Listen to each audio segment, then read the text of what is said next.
Tell me about yourself, Grandma.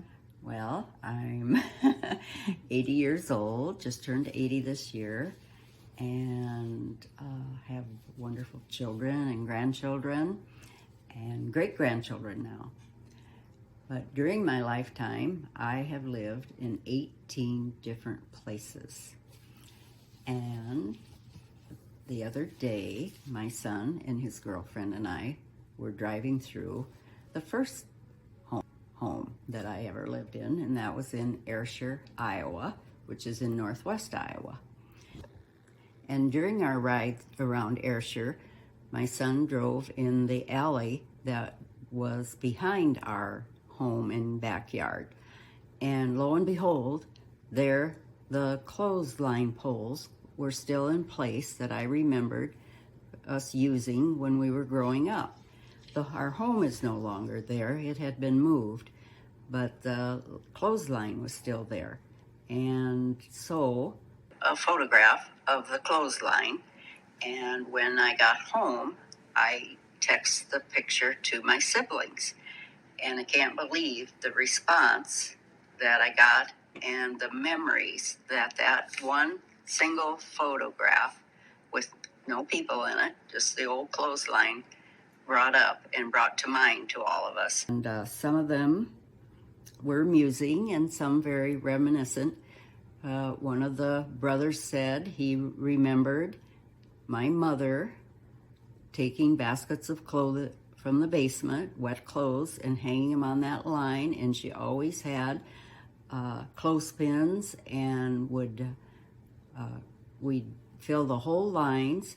And then he said the clothesline, really, back then, in that day, we didn't have weather warnings, but you would keep your eye on the weather because you didn't want those dry clothes to get, if a rainstorm came up, to get them wet. So we'd watch the sky, and if it looked ominous, why, we all had to go out and hurry up and take all the clothes down and get them in the house before it began raining. And that was a memory I had kind of forgotten. But my brother also said those clothesline poles are still erect after 70 some years. They're still strong and sturdy, which was a trait of my father's. When he built something, he built it strong and sturdy.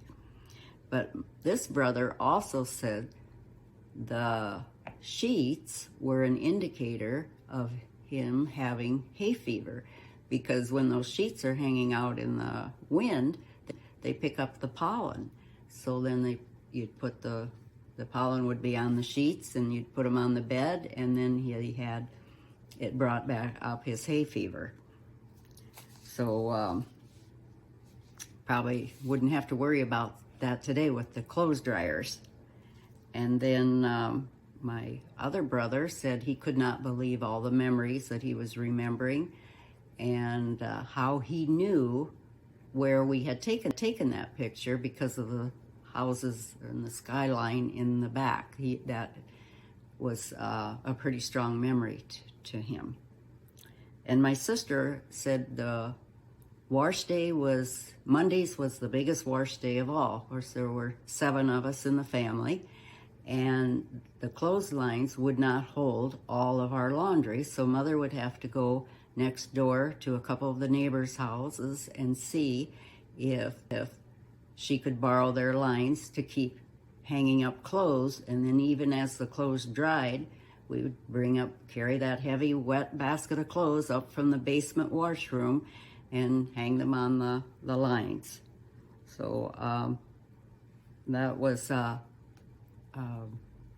not an easy job for everyone.